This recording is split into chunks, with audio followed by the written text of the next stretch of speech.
Coming up on this episode of DL Weekly, Halloween time is about to begin at the resort. We have all the details, including all of the amazing foods. Breakfast moves back into a popular location. D23 live streaming. We finish our conversation with Philander and more. DL Weekly starts now. Well, hello there. Welcome to our unbirthday party.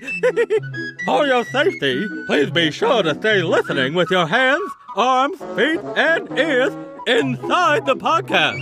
And please, do give Tag and Teresa easier trivia questions.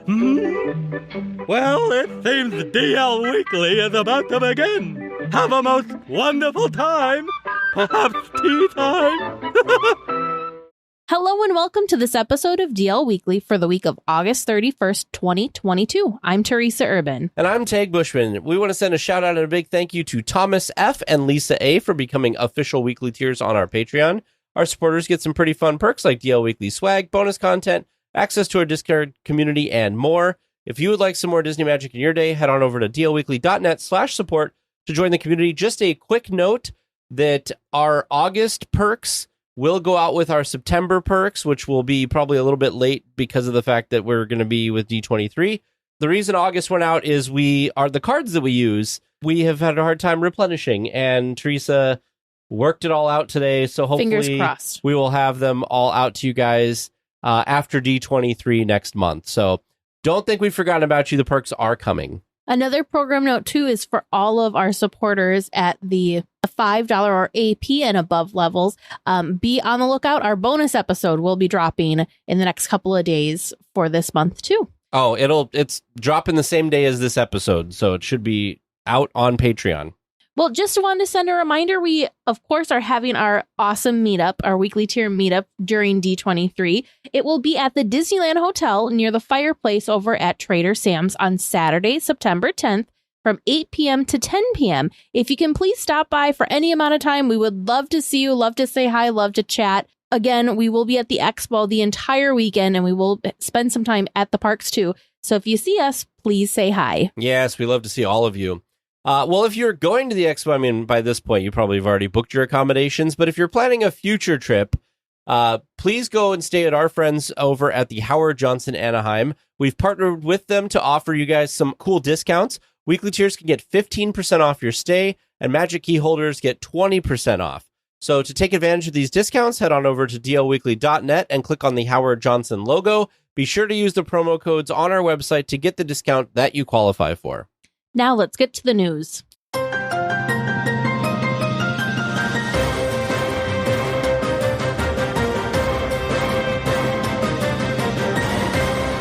The official start to Halloween time at the resorts is just a couple days away. Many of the decorations are up for guests to enjoy. The Mickey pumpkin was installed on Main Street. Cars Land is decked out for the holiday, and decor for Oogie Boogie Bash can be seen as well. The Redwood Creek Challenge Trail is currently being transformed into Villains Grove. However, the trail is open during the day for guests to enjoy, with more decor added nightly. The two new villains coming to Oogie Boogie Bash have their stages set up. Spoiler, magic spoiler, if you're trying to avoid who these people are, we're about to say who they are. Madam Mim will be greeting guests back by the Hyperion Theater, and Mother Gothel will be on the Grizzly River Trail. It's wild to me that we got teasers for who the two new villains were. They never officially announced that who they were specifically, yet they have their new treat trail stages out in broad daylight for everyone to see. So it was like this big mystery and like, ooh, who's it going to be in it? They got drummed up all the excitement, and then I feel like the delivery was kind of like, and there they are. Yeah. But they look very cool. Yeah, and you're going to be very excited to see that. I know both of them, right? But Madam Mim is for like sure. Mim, I'm so excited. I'm so excited to see thing Mim. that you're excited about. Of course, the Mickey pumpkin is always a great highlight of the Halloween time celebration. Cars Land probably is decorated the best of anywhere in the resort, I would guess, just theming wise. As of this recording, the main things that were still missing, what the Halloween tree hadn't been decked out yet. That was Frontierland? Yep, in front. The Halloween tree over in Frontierland had not been decked out yet, and of course, the other big thing, the Nightmare Before Christmas overlay is not yet open, but it seems like pretty much everything else is is ready to go. I didn't see that you talked about it in the news, but I want to, since we're talking about decoration and stuff, what do you think is going on with the Mickey floral in front? It is behind like way more walls than ever. Yeah, like they didn't even have this many walls up when they switched it over from Mickey to Minnie, and that was a pretty big like change. So here's my thought. Do you think they're going to do pumpkin Mickey? They just replanted Mickey though. That's what I'm confused about. Well, do you think that they're going to do something special for D23? Like, can you imagine if they planted the whole thing with like blue flowers to be like D23? Like that's what I was thinking, because they not only do they have the walls, but they've got like tarp stuff covering like higher up. They don't want anyone peeking in there. Yeah, so something, and they're going to have Disney Plus Day the day before D20. So I'm wondering if they're going to do something special with that, because that'd be kind of cool. Maybe. Because rarely do they cover up the Mickey floral. Right, yeah. I don't know. Well, see, the thing I was thinking is that they were going to do something special for Halloween time, right? Yeah. Since 'tis the season. But they just replanted Mickey not that long ago, like to the point that they had replanted Mickey and it was kind of hard to see where Mickey was because the flowers weren't blooming yet. So it was kind of, everything was kind of green. So Mickey kind of blended in to the rest of the background. Mm-hmm. I just, every other time that they do stuff to Mickey floral, it's like boom overnight. It's like you didn't even know something happened. That's why I'm thinking it's going to be something special. It's got to be something big. I'm hoping that it's something fun and special and then there wasn't some like issue that they're having to like fix. Like maybe, I don't know, like the irrigation issue. Like, I don't know. I'm just making stuff up. The only other thing I can think of with something like that I think somebody brought up online was, farmers, right? Like when they farm a field for too long, like certain nutrients and stuff go out of it. Well, do they need to maybe put potting soil or something in there? I don't know. The thing that, like I said, the thing that confuses me the most is that Mickey had just been replanted pretty recently, like within the past couple of weeks. Had been replanted. So I don't know. It's pretty wild. I'm excited to see what it is when the walls and the tarps all come down. One thing I do want to mention, back to Oogie Boogie Bash, is I'm as excited as I am that we're getting new villains. I'm also a little sad about it because Madam Mim's Treat Trail stage is located where the Mad Hatter used to be. Sure. And Mother Gothel is located where the Evil Queen used to be. So I'm hoping, because we added these two new villains, that doesn't mean that we also booted two villains, if that makes sense. I feel like we were talking about this in our Discord chat. There's a lot of trails that aren't themed and they're just Treat Trail only.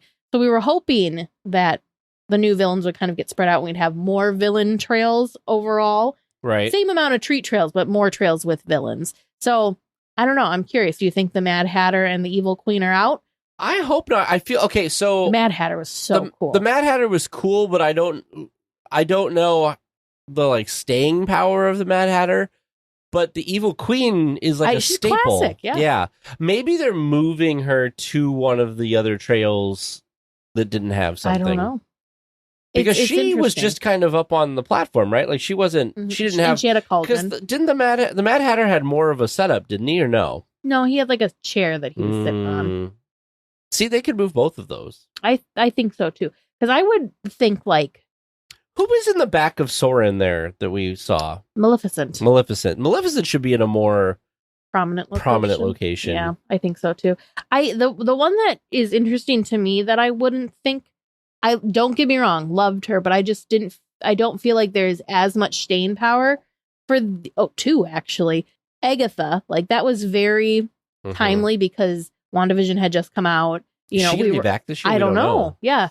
So I was thinking if they're going to get rid of two, I was thinking maybe it would be Agatha and maybe Cruella, because I feel like when they had Cruella, the young version of Cruella, not the animated version of Cruella, I don't know what the staying power is for that either. But the thing that's nice about Agatha is she's in the Marvel era. She's part of the Marvel universe and she's in Avengers Campus, so that makes sense. I wonder if they'll have. Well, that's not a villain though. Well, no, she is a villain now. I wonder if they'll have Wanda or Scarlet Witch. Yeah, because she was in the parks recently and she's very popular. Yeah, that's true.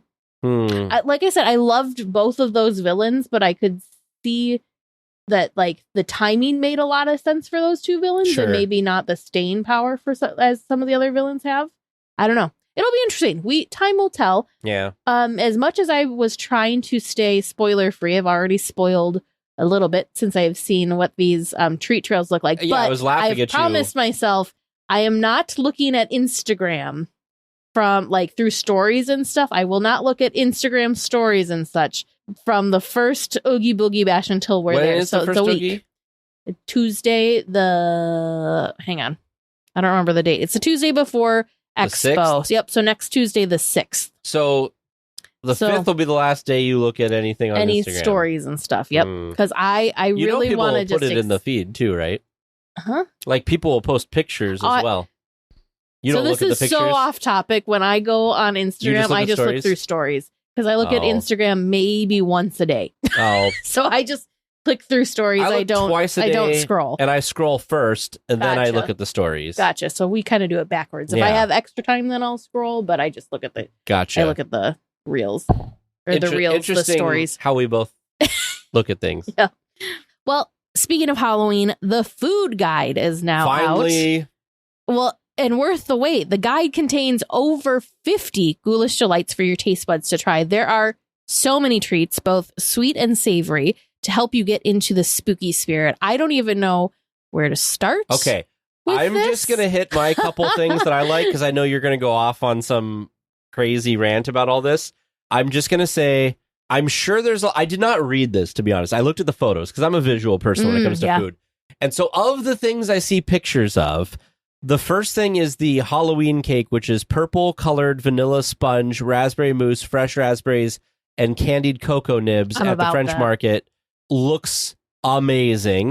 That's on the list. We're trying that. Okay. This blood orange slush with a swirl of raspberry sauce at the Galactic Grill looks really good. There's a lot of sweet stuff like normal. There's stuff that's been around for a while, like the Mickey Bat cookies and stuff looks good.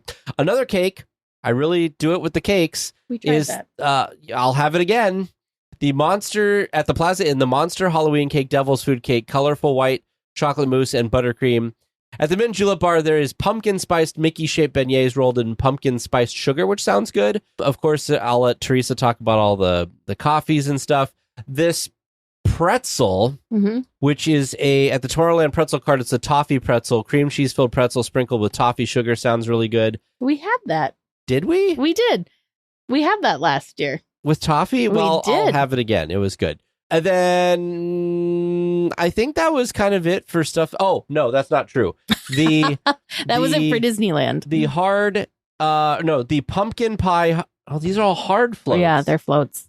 I wanted it to not be hard because I don't want alcohol in mine. But there's two that look good. There's a hard apple float and a pumpkin pie hard float at Clarabelle's. And I think that's it. That's not true. I keep saying this. This one Teresa's probably going to talk about, though. At the Hollywood Lounge, there is a prickly pear vodka cocktail. But again, I don't want the vodka. It looks good. So over at the Hollywood Lounge, there were two that looked interesting to me. And I think we'll have to get, maybe on Oogie Boogie night, okay, we'll have to get these. There's a blue rum cocktail, which is rum and orange liqueur with a lemon, lime, and cherry flavors that looks...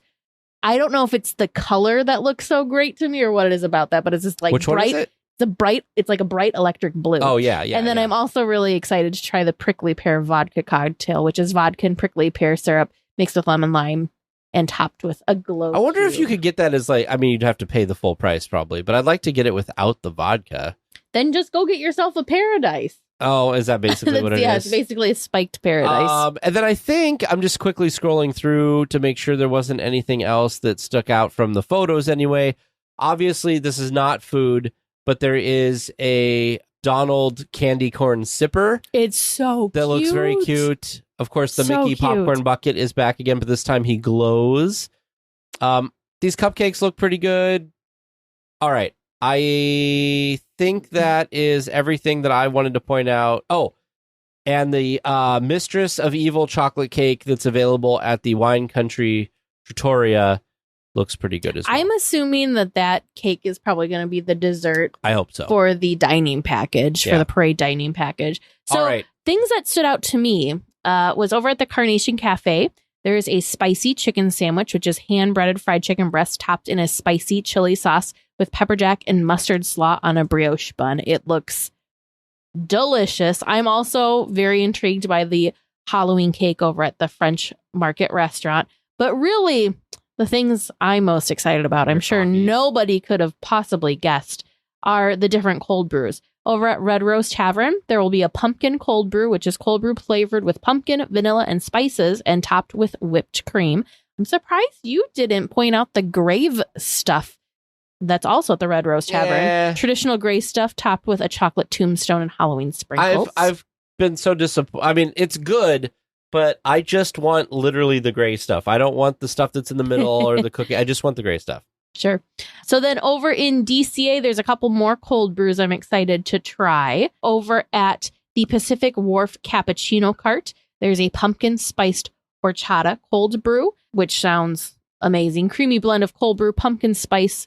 Oh, it was a creamy blend of cold brew with pumpkin spiced rice and cinnamon beverage. So horchata. Ooh. And then over at the Pim Test Kitchen, there's also a butter pecan cold brew. That sounds good. With butter pecan flavor cold brew topped with candied pecans, which yum, yum, yum.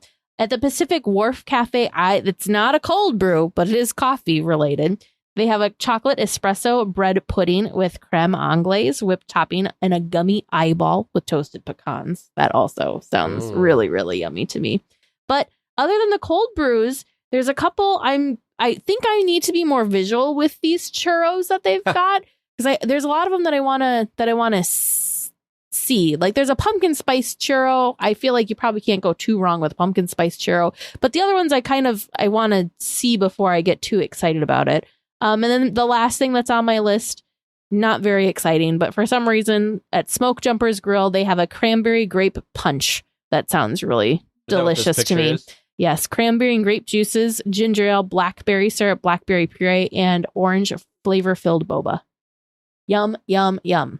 I like this Jack Skellington cupcake, too. That's going to be over at the Grand Californian, so we'll have to swing over there. A lot of goodies there. We'll have to swing over there and see what we can see. So, Stephanie, you talk about us sharing everything, and I will tell you that sometimes, last Oogie Boogie Bash, I want to say, when we tried some of their macarons and stuff that they had, they're huge. Yeah. So the two of us, and it's kind of funny because with everything, it always seems like I feel like there's not a lot of things that both of us are really excited about once we try it. Usually one of us will be more excited, and then we kind of just go, well, you can just have the rest. It does work out well that way. It does. And that's good because sometimes, we don't want to waste anything either. I am very happy about this next story, though. It's also about food again. The River Bell Terrace will be serving breakfast again starting on September 2nd. The new menu has been posted and includes a variety of Southern-inspired dishes. The only thing I'm sad about was it did not look like they had Mickey pancakes unless I missed something. Well, there's a short stack, whipped butter and warmberry panko. It doesn't specifically say if it's Mickey, though. Yeah. You're right. The Mark Twain is something that was a breakfast item before, and that's scrambled eggs, bacon, and sausage, and O'Brien potato bites and house-baked biscuit. I wonder if the O'Brien potato bites are the breakfast potatoes they had before, but we'll see. Maybe. Personally, I'm not a big breakfast person. Give me my cold brew and my coffee, and I'm usually good. But if we were to dine here, my choice would be the biscuits and country gravy. That's a really good price too, $12. Love biscuits and gravy. Not a big breakfast person, but biscuits and gravy is definitely one of my go-tos. Yeah. The other thing they have too, which I wouldn't order as breakfast, but it sounds really yummy. They have a vanilla and maple monkey bread, which is topped with vanilla ice cream, lemon glaze, and berries. So that sounds a little bit too rich. Lemon glaze? Yes. Oh, sounds a little bit too rich. Too much for me for breakfast, but it does sound yummy. D23 has announced that they will be live streaming some of this year's expo panels, including the Legends Awards ceremony and the Parks panel. Fans can watch at d23expo.com/live and on all D23 social platforms like Facebook and YouTube. This is so exciting. So link is in our show notes, but Friday seems to be the big day. Of course, like I already mentioned, they will be at 10:30 is the Disney Legends Awards Disneyland time. Yeah. Oh, yes. 10:30 Disneyland time is the Disney Legends Awards ceremony, which is also the Disney 100 is what they're calling it as well. So there's going to be a presentation that also includes the award ceremony. So it's kind of like it's the big deal. It's the big kickoff. Like a double whammy kind of thing. At 1 p.m., they'll have the Disney and Marvel Games Showcase, which will talk about announcements, trailers, and reveals for new and upcoming games from Disney, Pixar, Marvel, Lucasfilm, and the 20th Century Studios. 2:30 p.m., Disney for the Scores podcast live celebrates Marvel music. So we'll be celebrating powerful music of Marvel storytelling. So that sounds fun and interesting as well. At 4 p.m., they have the Disney Legends in Conversation. So the members that were inducted in that morning will partake in a conversation about their storied careers. That sounds like a really good companion to the Legends ceremony in the morning. Did we register for that? I registered for that one. I did. And then by the way, since we're talking about registering, we should know this Friday. If you're going and you've made reservations, they should tell you what you've successfully gotten. And then to end the evening, 6 p.m. is the D23 Expo Mouse Parade, which is just the ultimate Disney costume contest. I mean, this is fun. Just wild. Wild. It's Saturday, amazing. It is pretty cool. On Saturday, September 10th at 10:30 a.m., there's Talkin' Pets with the vets of National Geographic. So people from the incredible Dr. Pull from National Geographic and a lot of other people from a lot of the different shows that are on National Geographic and the do vet work will be there. So that's pretty exciting. At 12 p.m., there will be a panel on Bob's Burgers. 2 p.m., Marvel Comics celebrating 60 years of The Amazing Spider-Man. At 3:30 p.m., there's the Disney's Epic Entertainment Showcase, the musical The Extravaganza. Oh my goodness. What is with them and their long names? At 6 p.m., there's the D23 Disney Stars Trivia Showdown, which sounds pretty exciting. So not only does this have Disney trivia, but it also has like physical challenges too. So I don't know if I'd want to take part in this because I would think, what kind of Disney trivia do they have at a Disney Expo? Like, I can't even, like, that's... What's cool is it's going to have celebrity contestants and audience members. Yeah, it sounds like it'd be very interesting. And then... What are we doing at 6 p.m. on Saturday? Are we going to watch this? I don't remember. In a room I don't know. Out in the... I don't know. I don't remember what's on our... I don't remember what's on our list of stuff it's kind of a whirlwind. Saturday is our Disney Archives Day. That's all I remember. Oh, yeah, that's right. We're hanging out at the Archives Day. And then at 6:30 p.m. is Making of the Disney 100, which is the traveling exhibit that will be going around. So they're going to be, the producers from the Archives will be talking about details of the all-new exhibit, which is celebrating 100 years of Disney Wonder, but it's scheduled to premiere at the Franklin Institute in Philadelphia in 2023, but we're hoping that we'll get other dates on where else you'd be able to catch this. Sunday, September 11th is a big one at 10:30 a.m. Of course, everybody listening to this podcast would be excited to watch A Boundless Future, Disney Parks Experiences and Products. So this is going to have Josh D'Amaro there to talk about announcements and updates on everything that's happening in the parks around the world, on the cruise ships and beyond. So this could be a lot of fun, and we're hoping for some great announcements. 1 p.m., the Walt Disney Imagineers, 70 years of making the impossible possible. I know this is one that we signed up to go see, but basically Walt Disney Imagineers, kind of like behind the scenes, talking with Imagineers past and present as they kind of discuss the elements and of storytelling and the innovation that brings these dreams, from a dream to reality. Sound so cool. At 3:45 p.m., explore the world with the next generation of National Geographic.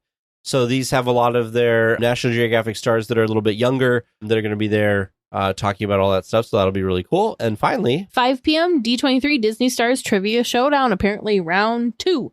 So again, how exciting. Celebrate contestants and audience members going through all sorts of fun Disney games. So I'm really excited, shocked, and so happy that they're live streaming this many things. I thought 1 to 2 things a day max, and I did not think they would be doing the big ones. I didn't think the parks panel or that the legend ceremony would be live streamed for all, but I think it's so cool that they're making this available to those that aren't able to be in the room where it happens. So the question is, if they're going to live stream the next time, do you even try to get in on the panels for these things? I don't know. It's hard to say because there was it was so cool to be in. We were able to experience both the legend ceremony and the parks panel. The parks panel by far was my favorite, though.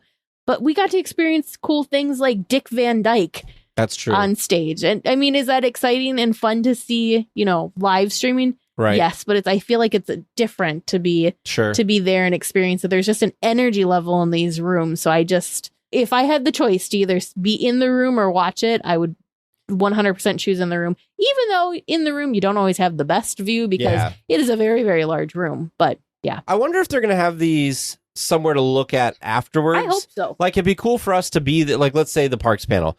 If we get in the parks panel, it'd be cool to be there. But then sometimes it might be nice to be able to reflect back and maybe get a better view of something or whatever. The other thing that I'm very excited about with the parks panel is if they do announce something for Tomorrowland, the entire room is going to explode. Yeah.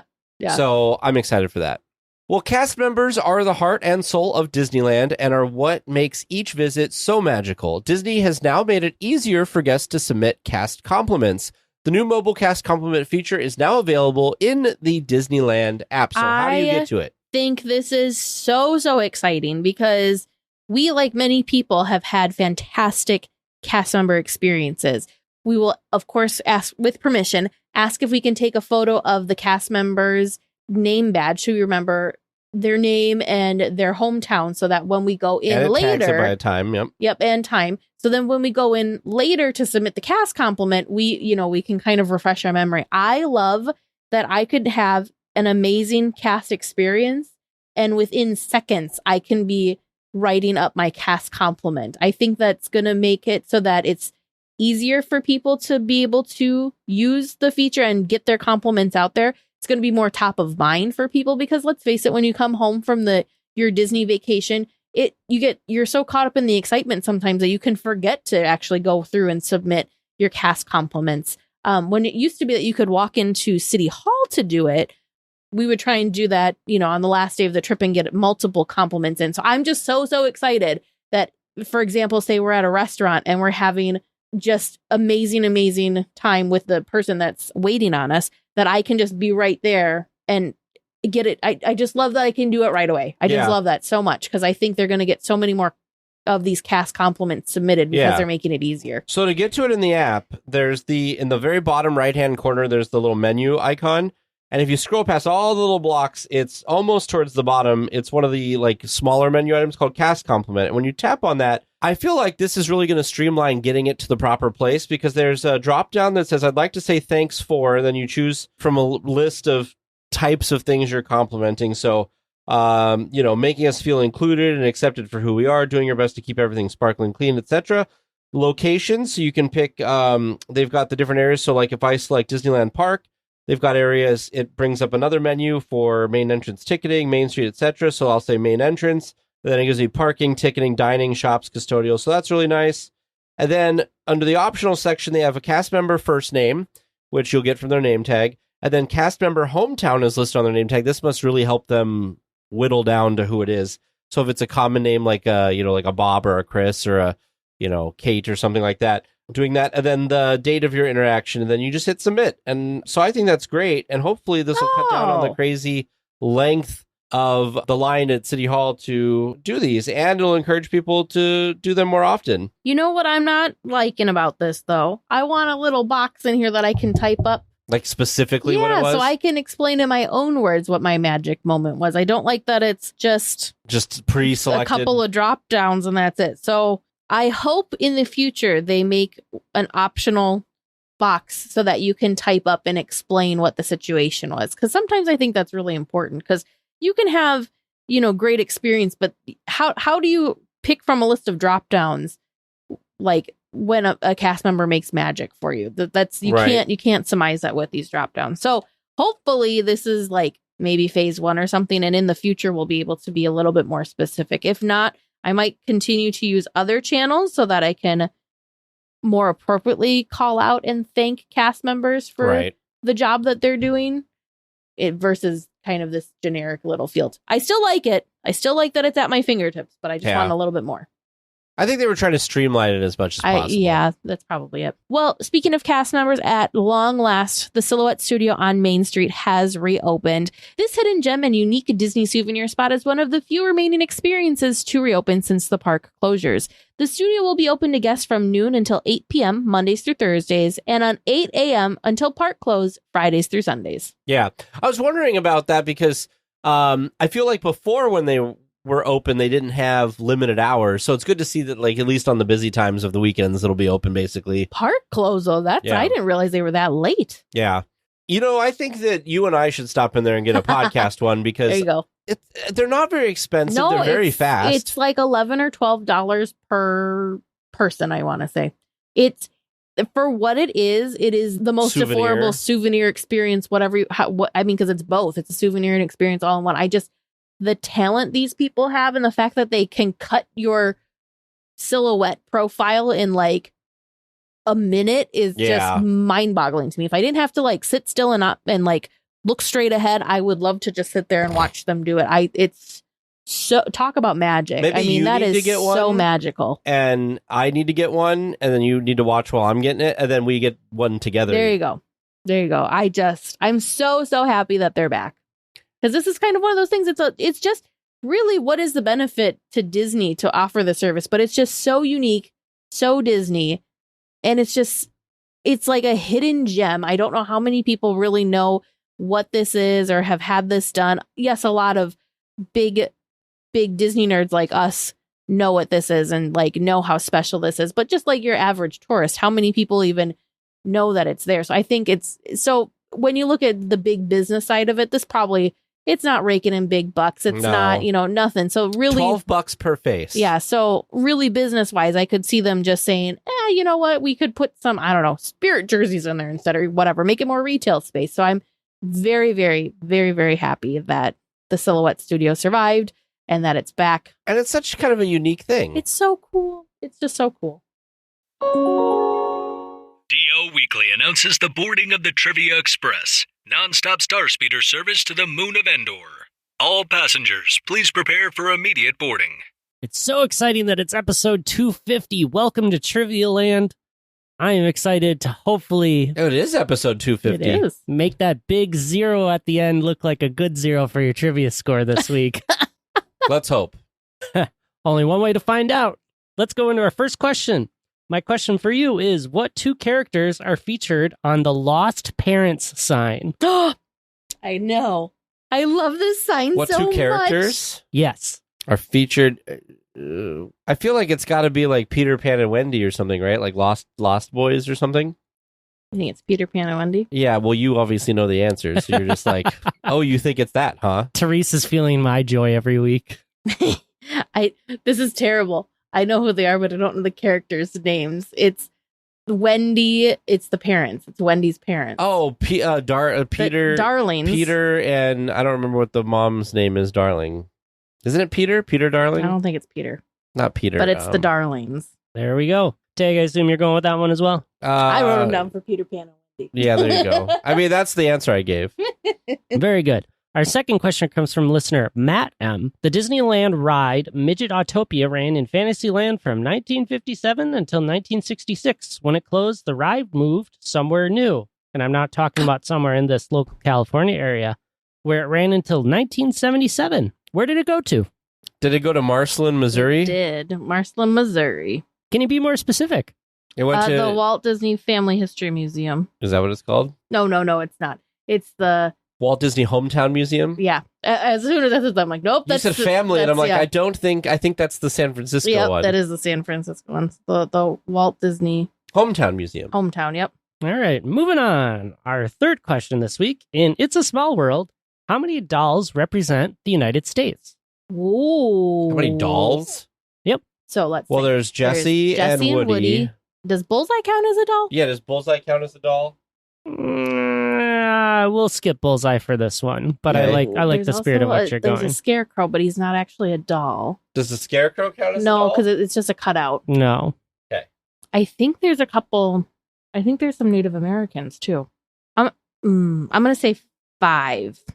I'm going to go crazy and be wrong, and I'm just going to say 2. Just Woody and Jesse. It might be. That might totally be right. But do they show up again in the finale? Because like all the countries show up at the end in the finale. Don't know. I'll just say 2. I'm sure I'm wrong, but We had a good run tag. The first 2 we did okay with. And our final question this week is a nod to something our patrons are getting this month. As our bonus episode for those who are official weekly tiers, we played a little game of DLWeekly Weekly Tier Family Feud. I polled the audience, and they gave us some top answers. So if you want to hear more of how TNT did guessing what the weekly tiers like or think, here's a little preview. So my question for you two is, according to the listeners who we surveyed, what attraction do you think goes the fastest? I'm only looking for the top answer. In all of the Disneyland Resort? In the whole resort. Did we determine, so in the real answer, was it Screamin', right? Yeah. Is the fastest, because it gets up to like 55 or something? The Incredicoaster, yeah. Incredicoaster, yeah. Yeah, I'm going to say Incredicoaster. I don't know why Screamin' always is like stuck in my head. Just like I always want to say Tower of Terror. I mean, you've been saying it for years and just getting that sometimes it just takes time to change. But it's from our listeners, so I almost wonder if our listeners think it's like Space Mountain or something. I'm sticking with Incredicoaster. Yeah, I'll stick with Incredicoaster. No, Okay. I'll stick with Incredicoaster. We could be wrong together. Joy, this last one, it's an opinion question, so which one do you think the listeners agree with? How'd you do at home? Are you feeling pretty good like these two are? You'll have to wait until after our discussion topic this week to find out how we did. For our discussion topic this week, we are concluding our interview with Philander, so please enjoy. So I want to ask this before we wrap up, because I think this will be a fun question. It's question 3, because we just jumped right in. I want to know what your favorite attraction is. Okay, so that one is challenging for me. Yeah. Try to keep it short-winded, because I could, in theory, go off on a huge tangent for it. For me, I look at every attraction has... I have a love for it, and I realize its importance and its job at Disneyland. So everything has a job at Disneyland, and once the job is over for that attraction, then I understand why it leaves. So despite the fact that people have a ton of nostalgia for so many things, I look at it both for its nostalgia, its importance to Disneyland, and then its job. Is it still doing its job? So when people say, "I don't like this ride, why it's still here," I'll talk to them about either its nostalgia, or it's important to that, or its job. Like it's one of those 3 things why it's still there. So for me, attractions are hard because I have a lot of love for them specifically. And then also it's hard now to love them because now you have both nostalgia of like older attractions, but also the incredible nature of these new experiences that are being designed by Imagineering. So for me, mine is kind of a 2-part one. Because I love Star Wars so much, I cannot not put Rise of Resistance up there. Yeah.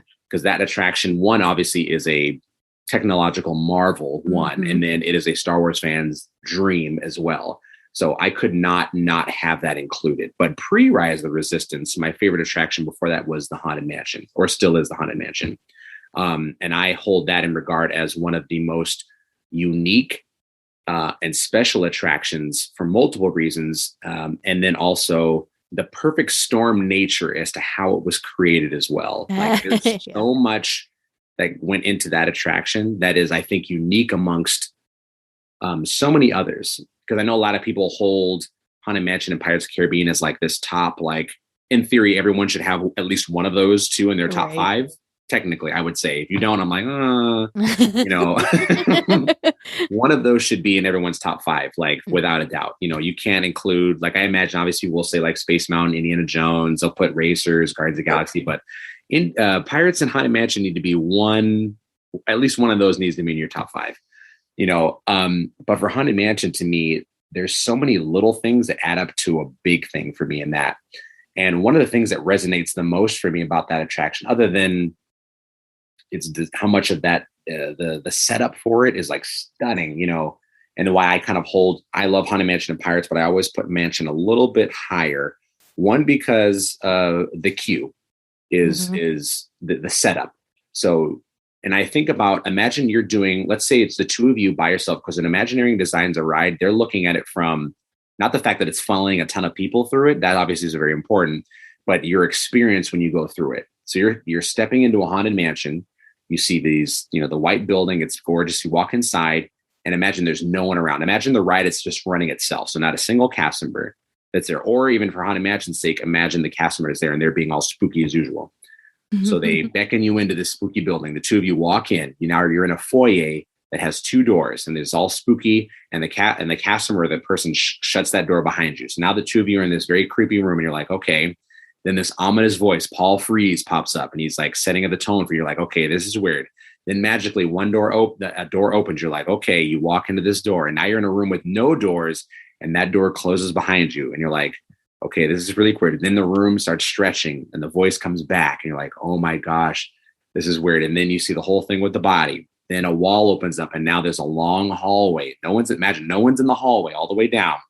You're like, oh my God, this is weird. And the voice comes back, and now you have these porch and there's lightning outside. And you turn the corner, and now there's these buggies that are going, and they're moving on their own. Like, this whole setup is like, oh my gosh, it's so good.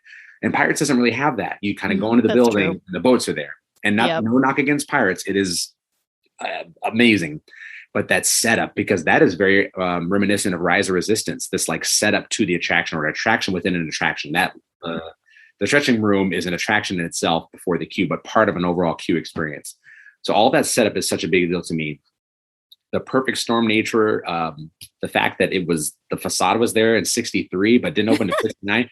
I still to this day think about like how people now in this world of social media would not be able to physically handle that. Nope, they wouldn't. They would be literally like vomiting in there about the fact this building has been sitting there for 7 years and you don't get to do it. People would not be able to handle that today. Like, they would be like, what? They would just be tearing their hair out over that, because people are freaking out over Tarzan being out and done. And that's only been down for like, 6-8 months. And that's just a treehouse, let alone a full on attraction. People would be tearing their hair out trying to figure out, what is this thing? What is this thing?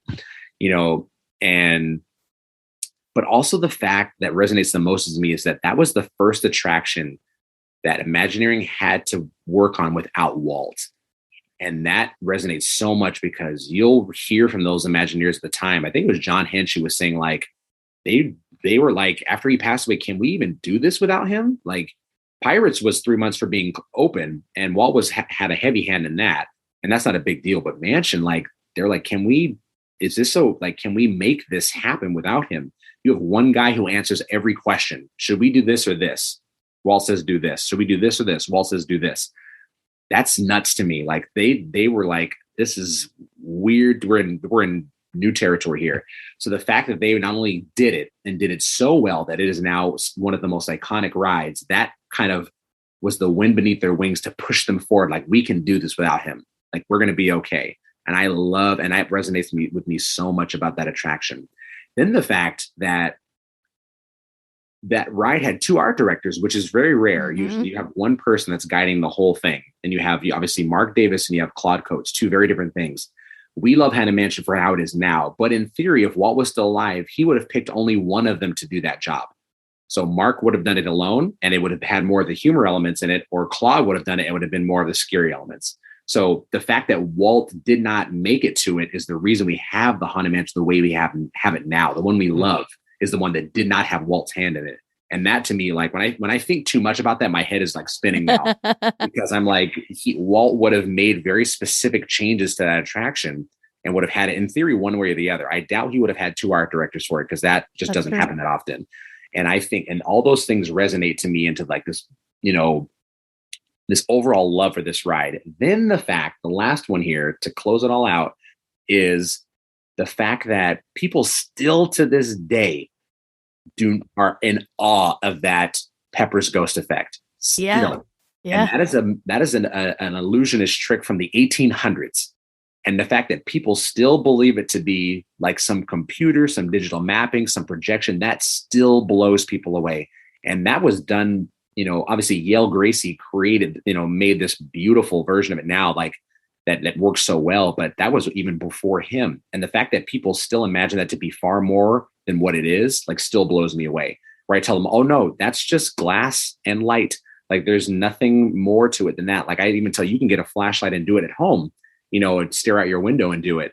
But the fact that people still look at it like, wow, that's so realistic. How do they do that? That to me is like the selling point to why Mansion, not only to me, I look at it as the greatest attraction, and that, not only also because that's audiometronics and many other things, but that is also why I hold it as like my top one like that. And then I love that Rise of Resistance took a lot from Haunted Mansion and Pirates of the Caribbean. That like, because Pirates and Haunted Mansion are like, talking to the Imagineers who worked on Rise that I've gotten to meet, have said, yeah, they're like, what if you went into Pirates of the Caribbean, you took your boat ride in, and then the boat stopped and you got to get out and walk through the town. And that's a lot of what Rise of Resistance is, because now you're moving through a Star Destroyer or you're walking through a Haunted Mansion.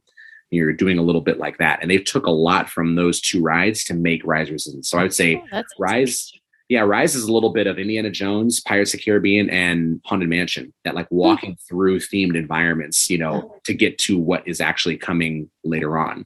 More so Pirate or Mansion, because you get the attraction before the attraction with the stretching room, where you're unaware of, again, first ride that you're going into like, this thing is going to move now. I'm like, whoa, what's happening? Because you still get that from people who've never been before, that have not done enough research to know that this is a stretching room, or that the ship in Rise is going to take you somewhere else. And you get that kind of lived in feeling of like, I'm now in an environment. I'm part of a story. I'm walking through a Haunted Mansion. It's why I don't care as much for the Haunted Mansion in Florida, because they make the portrait hallway part of the attraction. Yeah. And walking through a Haunted Mansion is the creepy part, not riding through it. And it's walking down a scary corridor. That is the real, like, I love their Haunted Mansion still, but I like ours more because you get that creepy walk down the hallway space. And of course, I'm not talking about when it gets backed up and it happens where you're like stuck in that hallway. You're stuck in the stretching room. That's happened to us. But when it's, it's running properly and they didn't have to stop it for a guest, wheelchair or anything like that, when you get to go through and it's like constantly moving, that's the kind of creep instilling part. Because you still see it now. Adults won't get scared, but kids are like, they're like, what is going on here? Like they are looking at it very different, because they are looking at it as like, this is very creepy and unsettling, and your parents are trying to reassure you it's okay, it's just a ride. But to a kid who's like my daughter, I remember when I first took it on, she's like, this is very unsettling in here, it's very creepy. So all of those kind of like come together for my overall love for Mansion, and I could wax poetic about so many other attractions like that, but that is more why Mansion kind of lives in this special place for me. And then also like a who's who of Imagineering who worked on it. Oh man, like just, you're naming off like legends one after the other who all contributed to that, that all are, to create this beautiful thing. And then without the hand of Walt there, that, they all had to do it on their own.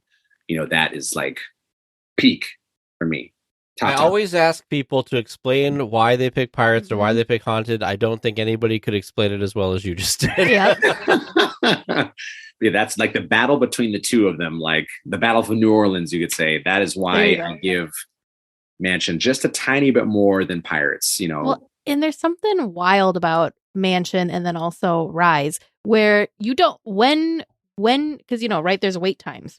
So it's always like, oh, it's, 20 minutes to get on the attraction. I genuinely don't know when that attraction starts, because everything else, right, you get on a vehicle and that's the start, and then you go. Whereas that, you could argue as soon as you walk through the front gate of the mansion, it started. I mean, for a timing purposes, obviously that's how it starts. Same thing with Rise. Like there's a certain point in the queue that is probably more of the start to the story. And I think that's just so wild and so I feel like when the story, like, I mean, but it's tough because you say story, right? So you're right. Because you've got the pet cemetery, you've got the tombs. But like for me, I feel like, because you made the good argument that when you get on the ride vehicles to start. And now I was a guest on the Supreme Resort, and they were doing this bracket, and Haunted Mansion ended up winning, like best attraction, best pre-show, best pre-show. It was all just pre-show. And they were explaining that the stretching room and everything is the pre-show. And I'm like, that's interesting, because for me, the second you get into the stretching room, well, the second you have the narration in the foyer, I feel like that's the beginning of the attraction. Yeah. Even though that's apparently not. Rise of Resistance, I think, when you go in that room and Ray shows up, that's the beginning of the attraction. But the story's building up to that point. That's why it's like, well, when does it really start? Smuggler's Run, when you walk in and Hondo's there, that's the beginning of that story for me. Even though there's still more line and queue and stuff. Just crazy. Yeah, it's like when people decide where the narrative begins. Like, what's the narrative of the attraction? When do you finally get that? Because other than the cast members outside of Rise telling you, like, good luck on your mission, recruits. That's the only bit of like strong narrative you get, knowing, okay, this guy who obviously is dressed like someone from the Resistance is telling me good luck on a mission that I'm signing myself up for. So you get like a tiny bit there. And until Ray sets you up in the ready room with BB-8, you truly get it, because then you get like this cue. Because a good example of that is Indiana Jones.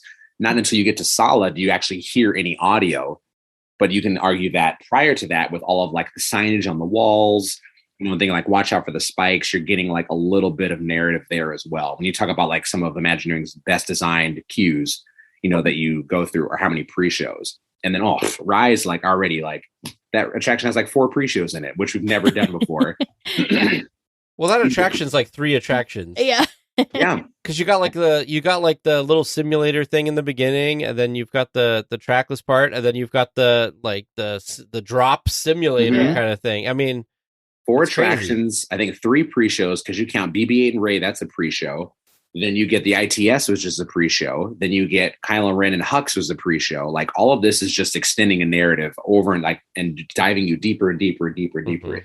And the fact that they would, that's just why I love Rise, even set aside from Star Wars, you could make any ride like that, and I would love it the most. For them, that is the most that Imagineering has ever committed to story. Because a pre-show is a great way, 1, to set your narrative, but 2, to also extend the queue to make it feel like you're not waiting. So it has a dual purpose. Once you get inside to Ray, you're still in line, but you just don't feel like it anymore, because now you're getting assaulted by story at the same time. So it's a great way to like, if Rise Resistance is 30 minutes or 50 minutes long, 20 of that minutes, you're being heavily entertained, before you actually get to the actual vehicle itself. And they've never committed that much. Also think of Rise is that attraction has 2 costumes. Which attraction do you know that has 2 costumes for it? That's not true. a 1. And it's amazing the commitment to that, because if you all won't necessarily see this unless you get evacuated from Rise or Resistance, but they have doorways in there that say, don't go in this doorway. So like for the cast members, there's break rooms inside of Rise or Resistance for them to all go in and sit down, have lunch or whatnot, or, just chill or relax while they are not supposed to be on stage. But when they're inside there, they can't go through specific doorways in there, because they will break the show of that attraction. So as an example, there's a doorway, like an emergency, there's like a restroom there, or if you get walked out, there's a doorway that takes you out to the hangar. If the cast member is dressed in Resistance attire, they cannot go through that doorway, because now you're going to break show, because Resistance is only supposed to be in the room where they put you in the vehicle.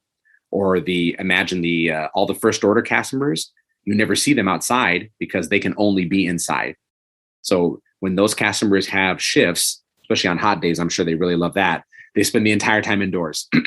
Other than going out to maybe get their lunch, they don't see outside of Batuu at all, because story-wise, they cannot go out there. So I love also that commitment to story, where you have 2 separate costumes. So those cast members, either on Monday, they're Resistance, on Tuesday, they're First Order, and it just changes back and forth for them. They got to look down and go, I can't go through that door. Wait a minute. Yeah. If I walk through that door, I'm going to be like, well, this is not where I'm supposed to be right now. Resistance, you'll never see a First Order cast member standing outside of Rise Resistance, because that's a break of story. Yeah. That's crazy. Yeah, that commitment to storytelling, they've never done that for any other attraction. It's always one costume for everybody all the way down the line. Like it's always the same. But for them to commit that much to really engaging you in that story is important. Because I've jokingly talked about with friends, what's the Imagineering version of Rise Resistance where you can tell they cut corners, like what would they cut? So you, as an example, you could say a great one is, so Ray and BB-8 are in the ready room, and then you step out of the ready room and you see Poe's ship, and you see the ITS ship that you're going to get in. A cheaper version of Rise of Resistance has them on a video screen show your ship come down and settle next to the room you're in, and then the door opens and you see the ship there. But they took the extra step to have you go back outside and see the physical ship there, and they built it, and then Poe's X-Wing, because they could very easily have you walk directly from Ray and BB-8 into a ship and you would not see the ship at all. But they wanted you to see it and to get that visual of it. That's the same thing where I always tell people to turn around, which they never do. When you get in the hangar and you see the First Order stormtroopers there, that's like obviously awe-inspiring, but you turn around and the ship is there with you, because they could have also made it where the doors open, you just appear in the Star Destroyer. But the fact that you turn around and see the ship has made the journey with you is the whole selling point of the entire thing. The fact that you go through that door and you come out the exact same door, but the ship is behind you.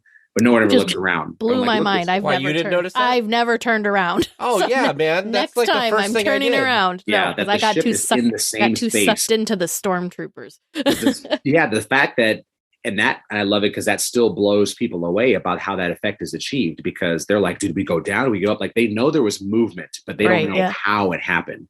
But the fact that you see the ship you walk into, and then you can turn around and see the ship you walk into, obviously it's two separate ships to make the effect work, but it's that made the journey there with you at the same time. Yeah. And that kind of attention to detail is like the best part of attractions of that magnitude, that they are willing to spend the money to create this very elaborate experience that in theory we know it's not real, of course, and that we would be fine if that ship wasn't there. No one would be upset about it, but it's just that extra level of detail that they will put into something that makes it seem that much more believable. Also, another little small detail that no one ever really notices, if you ride that attraction, when the ship is first kind of moving into the Star Destroyer, if you look at the bottom of the screen, either if you're at the very back or one of the little screens up there that's going into the hangar, you can see the stormtroopers running out to line up.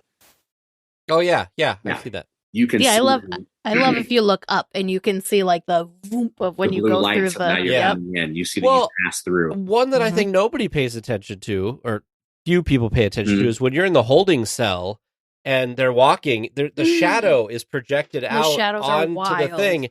And the last time I was on there, we were on there with somebody who had never been on it. And I said, watch this. This is so cool. Watch this shadow. Oh, we weren't on it. I was showing my brother, who's kind of a Star Wars fan. He was here from Turkey. We didn't get to go to Disneyland. But I showed him a video of that attraction. And I was like, look at this. Isn't that cool? And he's like, how do they do that? Like, I don't know how it's done. Like, I've looked at videos that talk about how, like, all the, how you get into the ship and where everything is and how it lines up with the upstairs area and all that, which is cool. But like nobody's explained like, well, how does this particular effect work? Yeah, to make it that convincing that we know this is a projection, but a projection doesn't make shadow. So that's a whole nother mechanism that's creating that movement to make it feel like they are actually walking in front of you and behind you like that. The same thing happens on Web Slingers with Peter Parker. So his shadow is projected behind him, so you see his head back there like that too.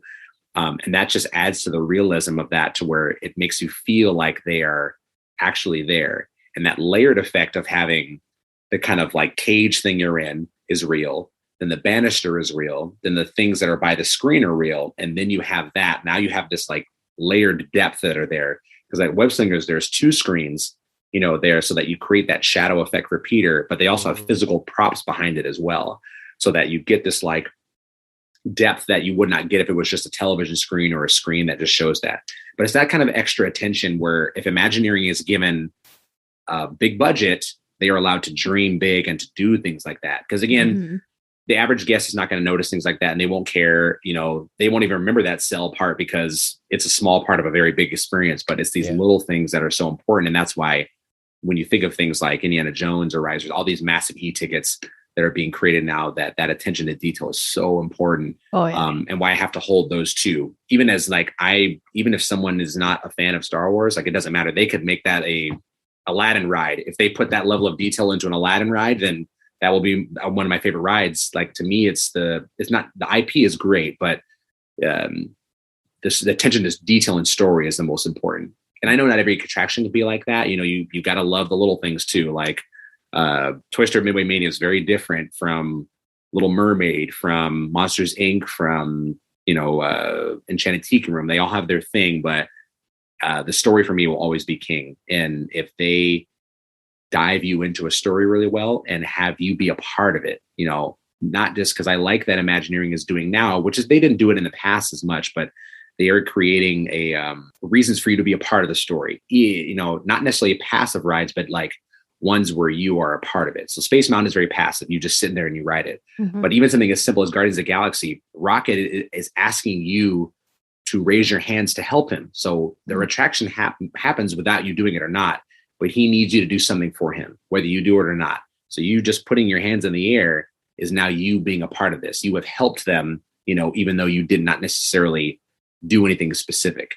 And I think that I like the buy-in that creates too, because every time we go, more often than not, people are raising their hands than not raising their hands. Unless they're totally not paying attention. But people are just like, oh, yeah, we got to do it, And it's, like you said, the doors are going to open, whether we've raised our hands or didn't raise our hands. But it just, it's buy-in is so great. Yeah. It works really well for kids.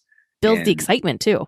Yeah. And it's like all those really great things. Because even Toy Story is like, you're playing a game, but not necessarily in a very specific narrative.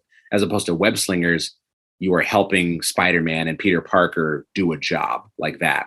Or something like Smuggler's Run, you are doing something there. Or even like, something where you can contribute a little bit to the story, like in some small way, even if the story moves on without you doing it or not. Obviously you can just sit and watch Web Slingers happen. You don't have to actually play it.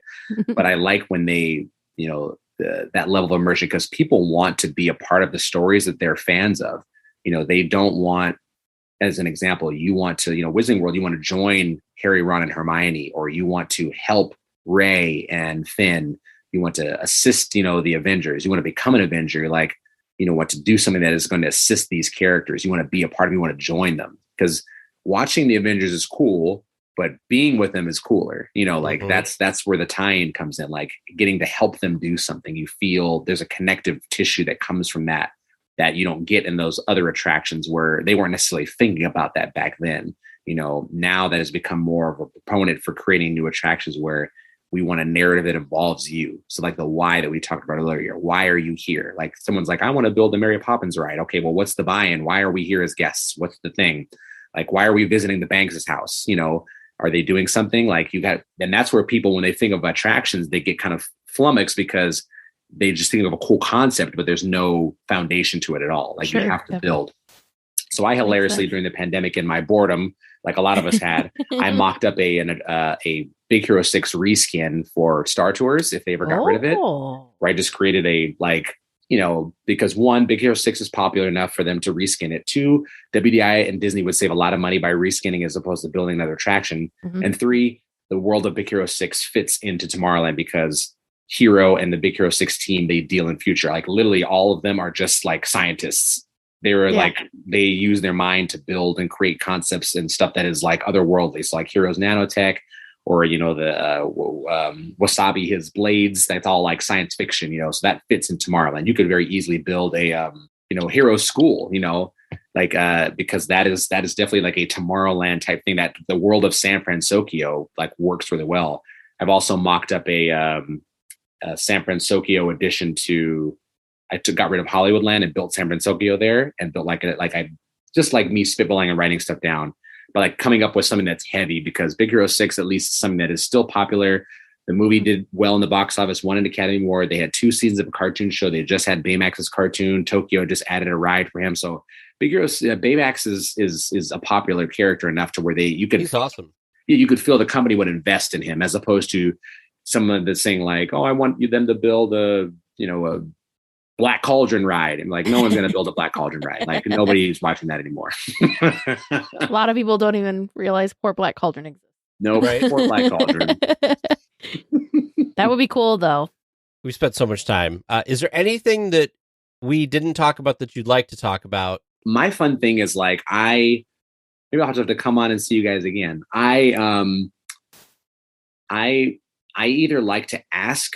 When I find super fans, I will ask the question because I am someone who is very fascinated with the response of people's, like what they think about Disney, because there's not really a lot of right or wrong answers. I'm very curious about asking questions of a lot of people. Like, I spend a lot of time teaching like about Disney, which is great. I like to educate, but I also like I like to hear people's own opinions about things because they're strong because it's something you're very passionate about. So I really appreciate that. So I never have anything that I specifically like to talk about. People like you guys did a great job. You will trigger a response in me. And then I will then like wax poetic for like, half an hour on one question. I'll talk forever about it because there's a lot of content that can be like derived from that one question. So I usually have people ignite me like a firework. And then it will go off like that, as opposed to I never have an agenda necessarily per se, unless someone, because people are either asking me a question and I'm answering a ton about it, or I'm asking them a question and we've created this fascinating conversation about it. So I'm never like, I never have anything to say per se, but like people can get me going pretty easy when it comes to different aspects of Disney or the company or its history or heritage like that. All right. Well, then here's another question that'll probably light you like a firework, and who knows. There are two jobs personally that I think at Disneyland are amazing, and one is definitely underrated, and the other one is one that people always pick, which is guest relations, which you do. Mm-hmm. And then the other one, specifically the tours. And the tours, yeah especially because they want to be able to like tell everybody about Disneyland and go on stuff, and Teresa's like, I just want to ride things all day. It'll be fun. And talk about it. Yeah, I like pointing stuff out to people. There's just so many things people walk past and don't even realize. But the other job that's underrated by everybody, and we have friends that wrote books on this, is custodial, because they can kind of they're a lot more. They're maybe not as much as you are with being able to go everywhere, but they can go almost everywhere and have a reason for it. And they get to be out and about, and it sounds like from a lot of stories, I don't know if it's that way now, but when they worked there, that they had a lot of freedom to kind of, as long as they got their checklist stuff done, they could like wander around. Guests obviously see custodial a lot more than other people. They answer a lot of questions and are kind of guest service in and of themselves. But the question is, you already work for Disneyland, but if you could work at Disneyland, if you did a different job than what you do now, what would that job be? Now the sky's the limit, so this could be a made up job even.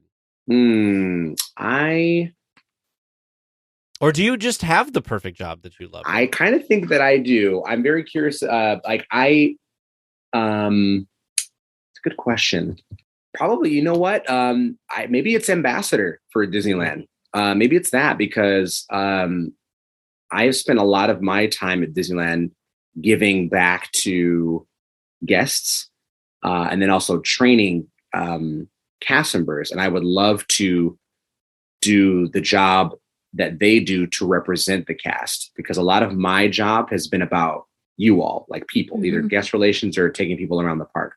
So that would be where I'm now putting the same energy and effort and time back into the cast members, and that's kind of what the ambassador role is, representing Disneyland and the cast members there. So I probably think that would be probably my easiest like half-hour response. I'm thinking of other things now, but I think that's probably the one I could think of like off the top of my head really quickly.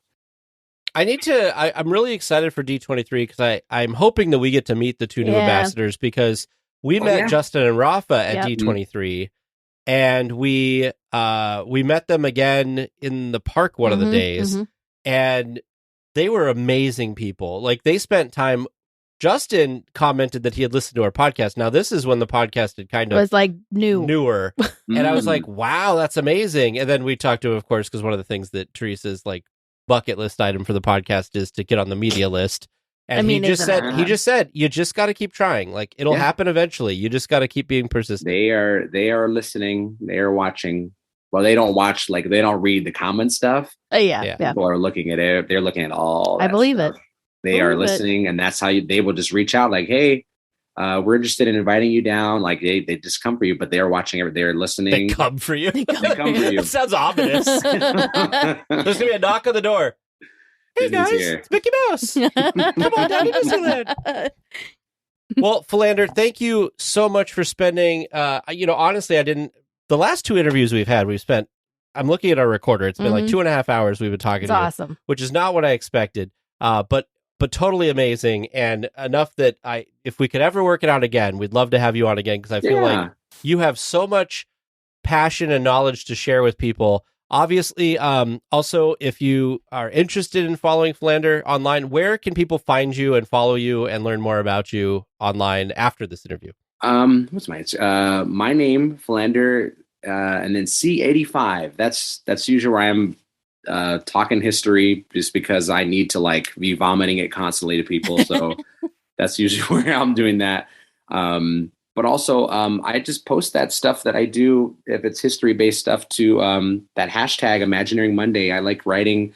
I started doing that actually almost 3 years ago now, just on a whim, because I realized that obviously there's a big fan base of people who like learning a lot of stuff. Then I noticed from all the people that shared Disney things, I was like laughing, like, nobody's sharing all this stuff that I know. Like, that's very interesting. Like, little things I like to point out. No one's talking about that. It's always the same things people are talking about. Like, did you know there's a basketball hoop in the mat? I'm like, yeah, I know about that. But no one's sharing like these really tiny things, like the one I did last week about that espresso machine that's in Cafe Orleans that's still there from when Wall was here. Like, I've never heard anybody talk about this. Like, oh, okay, I'll bring that up. So, or, you know, no one's talking about the windows or paying homage to like all these really incredible artists, you know, that don't get as much love, you know, like obviously everyone knows who Walt is, there's statues of him everywhere, but like, you know, do you know who Harriet Burns is? You know, or people have favorite rides and they have no idea who made them. And I'm like, oh my gosh, you have to read about, you know, Raleigh Crump and Mary Blair and Linda Von Castle and all these incredible like artists, you know, so I like giving them their due, you know, because they don't really get it. You know, they're not going to have statues or, you know, things built around them. So I like to focus on them. So I tell people if they would love to follow, go ahead. And I like posting history and stuff. You'll also see my daughter occasionally running around. Your daughter's adorable, by the way. She is so cute. She's so funny. She now is at the point where she's 5, but now she's very hyper aware that I work at Disneyland. You know, before your kids don't know where you're going, there's like, oh, he's going to work. But now she's hyper aware I come to Disneyland every day. So she's constantly asking to come, and she gets mad. She's like, how come you get to go to Disneyland every day? You know, and you get paid for it. And I get paid for it. And she thinks that I'm like, you know, I have days where I'm actually like sending emails all the time, like actual work, but she thinks I'm just skipping up and down Main Street with Mickey Mouse, you know, all day long and eating churros, all her favorite things she thinks that I'm doing. So she's funny in that regard. But otherwise, if you don't care to see her, I definitely always leave that hashtag at the bottom, that Imagining Money hashtag. So I know people just follow hashtags, which is great. So I always tell people, I don't need follows like that. I really just love sharing that kind of stuff with people because they don't know about it. And it's easy to fall in love with Disneyland. Like you know, we talked about the surface level is easy, but when you break down and peel back like an onion, all these tiny things, I can see people's eyes light up when I show them these things that they've walked by for years.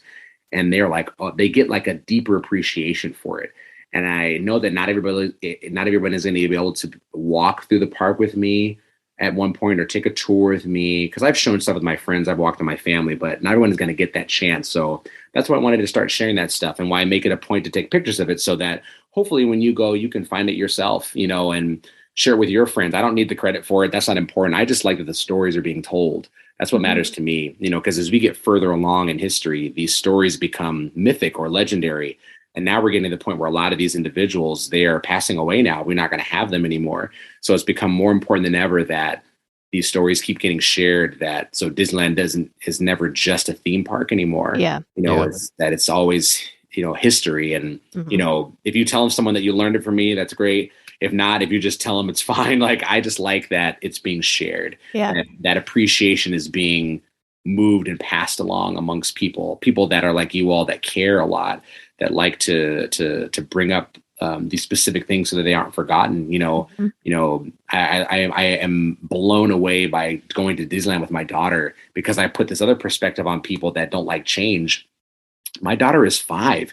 She's growing up in a Disneyland that has always had Galaxy's Edge. She has no idea of anything prior to that. And that is stunning to think about. She knows a California Adventure that has Avengers Campus. I'm laughing that one day in the future, I will take her to Walt Disney World and she will see Tower of Terror and she'll go, this is just like that one at California Adventure. It drops, right? And she will have no idea unless I tell her that used to be Tower of Terror. Like, no context at all. She'll just see them as 2 dropping rides. Yeah. That blows my mind. And I always remind people, your Disneyland is different from everyone else's Disneyland. Kids love Disneyland right now as is. They don't look at it like, oh, I remember back when this used to be. They love Galaxy's Edge. They love Finding Nemo. They love Cars Land. They love Avengers Campus. You know, and to always remember that kind of stuff, because people get caught up way too much in that, like, the change, and like this next generation of kids, they love this stuff. They adore that place, and they love seeing Chewie and Rey. And that, you know, when you have a kid tell that to someone who's like, I wish they never put Galaxy's Edge in Disneyland, my daughter's like, why? Like, to her, that's like her favorite place, you know, like kids don't look at it that way, and they may look at it when they get older, but it's always fascinating to see her perspective as a 5-year-old, you know, of Disneyland. And it's the best place in the world for her. And she won't see it as like, oh, they took out this and they took out that, you know. It's just fun, you know, it's fun and it's magical and it's special.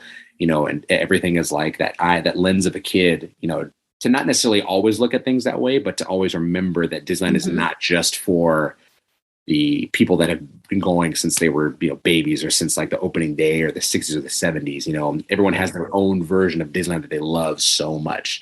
So I just try to make sure that that history part is never forgotten, because we learn a lot from our history. Some things we don't want to repeat, because Disneyland has made mistakes before and it will make mistakes again. It's not perfect, and neither was Walt. I have to remind people that Walt was not perfect, and things that he put in, made a mistake and put it back out. Used to be able to buy lingerie on Main Street, and that lasted only for a few months. Now that was a mistake, so that was his decision to put that in there. And there was a tobacco shop too. There was a tobacco shop that's no longer there. They have rides they opened and they closed immediately because they didn't work out. Walt wasn't worried about it. Find the thing and make it work, and it sticks. So I just like to make sure that people, people have an area where they can find that history really well, because I am very proud of the fact that I get to storytell history to people, as opposed to anyone can read this stuff in a book. But my job at Disneyland, other than just obviously showing people around, is I get the opportunity to storytell, as an example, the Matterhorn with it right behind me. Yeah. And then I get to take someone on it right after that.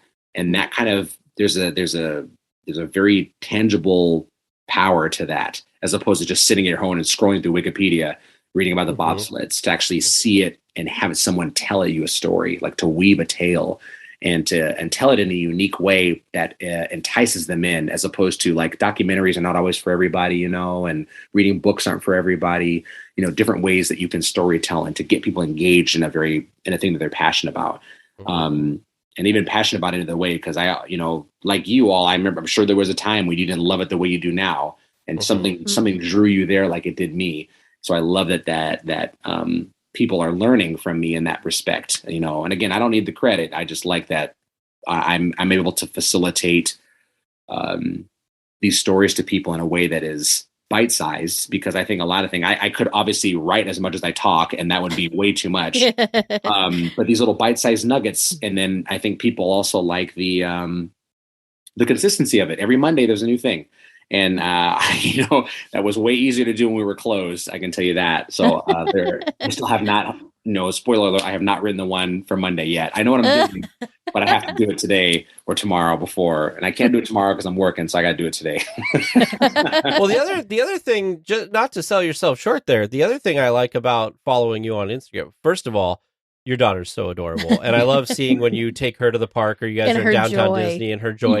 And she puts her hair up. It looks like little mini ears and everything. It's gorgeous. But I also like that you watch the Disney Plus series. And then what I like is you usually will watch it the second it's available. So I wake up the morning after it launches, and I'm going, because the first thing I do is I go through social media while I'm in bed. And I see yours, and I like that you give a spoiler-free kind of synopsis of this was great character building, or this went in a really cool direction. I like to read your little bit of synopsis that gets me excited to watch the episode later in the day, or a couple days later, or whatever. And it's spoiler free, so people aren't freaking out that oh, this thing happened. But sometimes you'll allude to things, which makes me more excited to watch the episode, because it's oh, he said this thing. What does that mean? And then I'll watch it, I'll be wow, that was cool. So I appreciate that you do that. I appreciate that you share a little bit of your life, and of course all of your knowledge that you have, that you research and do all of this stuff for, and I'm sure our audience will love it. I know we had mentioned that you, I think, before in our chat that we have, and people are oh, I love following him. So you got a lot of people from our community that already follow you. They get a lot of the info, and I'm sure they're going to love hearing about you. So you can't forget about the matchups, impossible matchups that you love to do. I love it. You know what though? There's I'm really bad at making decisions, because sometimes I'm it's like picking your favorite child or something. It's just sometimes you just can't. But I like that you kind of force people to be uncomfortable and put the it's not you are sorry, you got to choose, and I just put these two beloved things together. People have also surprising made it go that way with the different brackets. Yeah. So I always, even if I don't have the heart to actually click to vote, because I just can't choose. I just love thinking about it. And, that's been fascinating, because that was another thing of me just being bored at home. So I was oh, let me just ask. And then obviously it became a much bigger deal. But Yeah, those are always fun. I've been mad because we've been training new customers, so I haven't done one. I have 2 coming up that I want to do. But now that we're in I do one more test for a new customer, and then I'm free. I have more time, so I can bring them back. But I have like 2 or 3 waiting in the wings to like come out. But yeah, those are always like fascinating, not only to see the result, one, but also the passion behind people. Yeah. I like I will always share people's like, I can't believe, people are so upset. Sometimes I'm like, oh, I didn't realize there was such a like diehard fan base for, whatever it is. Yeah, and I'll be surprised what won, and I'm like, how could that possibly have won? But I have the same reactions of you'll post when people get like send you funny stuff, and you'll post that. I am sometimes that person, but I just don't like post about it because I'm just like, I'll hit the buttons and I'll do my voting. But because people are always like, I can't be the wrong one. Everyone else is wrong. Yeah. I also like come on, people, hurry up and vote. Like we gotta, like trying to like garner more support so they can win. People like, I'm calling in all my favors right now. Yeah. Everybody better come in and vote on his thing right now. I can't believe this person or this thing is so losing. fun. It's so fun. Yeah. Well, thank you again so much, Philander. I'm sure our audience is just going to love hearing all your stories. It's okay. I'll be the only weekly tier without an answer. Make sure you send your questions to Producer James or Producer Vern at trivia@DLWeekly.net. Welcome back to Trivia Land. We're just going to jump right in and see how Tig and Teresa did this week. Because I know they were feeling good. How do you think we did? I'm thinking we got 3 out of the 4. 3 out of the 4? That's not too bad. Now, you think both of us got 3 out of the 4? No, but one of us got 3 out of the 4. All right, so I got 2 out of 4. Okay. Man, that means I don't know. You might be right with your 2. I don't know. We'll find out right now. Yeah, let's just jump right into it. So the first question I asked was, what 2 characters are featured on the Lost Parents sign? Teresa, guiding you the right way. I'm just looking for Mr. and Mrs. Darling. So I will take that. So that was a 0 for me. That was a 0 for you? Yeah, because I had Peter Pan and Wendy. Oh, that's not what I heard. So thanks for self-reporting that incorrect answer. You're welcome. Yeah. Point taken. Away. The second question this week from listener Matt M. The Disneyland ride Midget Autopia moved after it closed in 1966 and reopened somewhere outside the area until 1977. Where did it go to? I'm giving you half points for Marceline, Missouri, but it moved to the city park. Isn't it in Marceline, though? It is in Marceline. Thus, half point. Oh, okay. Bomb. Little big to fit in a museum, don't you think? Well, we thought it was like outside the museum. Yeah, I know. Just couldn't resist a little tease. What if it's like next to the museum? How does that count? I mean, I'm willing to adjust the score in hindsight. Don't worry, he's Googling. Oh, I'm sure. I was just looking here. There is a small park next to the Hometown Museum, but nothing that I search on Google says like that it's a Walt Disney There's Walt park? Disney Elementary, and there's a baseball complex, but it's not the park. So I'm just going to go and say you're right, James. So Me? Okay. Yep. I was about to say, all right, if you want the half point that bad. No. If I give you the half point, These imaginary okay. points are very That's okay. important, I know. Our third question this week was, in It's a Small World, how many dolls represent the U.S.? And you two mentioning Jessie and Woody made me realize I'm probably too short on mine. So the answer I'm going to go with after hearing that is 4. Oh. Because in the final room, there is a cowboy and a Native American. But otherwise, the U.S. is not included. Oh. So it is just Jessie and Woody in that room. Was I right? No. 4. There's 4 total. There's Jessie and Woody, but then there's 2 in the like finale room. Okay. Dang, now I'm gonna have to pay attention. I thought that there was like little dolls in the background. Now I'm gonna have to. Small World is a very cool tour when you do a little bit of digging into it. Future ideas. At least we were both wrong. Yeah, better be wrong together. And our final question this week, inspired by Family Feud, I surveyed several of our weekly tiers, asking a bunch of questions that you can find on our patron-only bonus episode. But the question that we get to hear for everyone is, what attraction do you think goes the fastest? And the top answer, the Incredicoaster. Yeah! Well done, you two. The rest of the board, had we played, would have been Space Mountain, Guardians of the Galaxy Mission Breakout, Splash Mountain, and Ooh. Radiator Springs Racers. Guardians. I wouldn't have thought of Guardians, but that, yeah. I don't know. I can't tell how fast I'm moving up and down. Half the time, I don't know if I'm moving up or down. Sorry, Yeah. I was trying to fix sound issues. Incredicoaster was right. Incredicoaster, sweet. I just had to pump the volume up, guys. Pump up the volume, pump up the volume. So what was the final score? 2.5 for Teresa and 1.5 for Tay. Yeah, I didn't think so. So not quite those 3 points that you were hoping for, but that depends on if we round or not. Yeah. Oh my goodness. Tag would have just fought a little harder for that half point.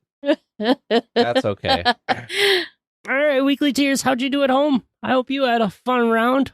I think TNT did as well. If you want to help us keep this going, you can send us some trivia questions in for producer Vern and I to use. Our email is trivia@dlweekly.net. We will be back next week with more Disneyland news and information. Until then, go out and enjoy the parks. Please remain seated until the podcast comes to a complete stop and the doors have opened. Then collect your belongings, watch your head, and step carefully from the episode. On behalf of all of our crew, thanks for traveling with us. And we hope you have a happy and memorable visit here at DL Weekly.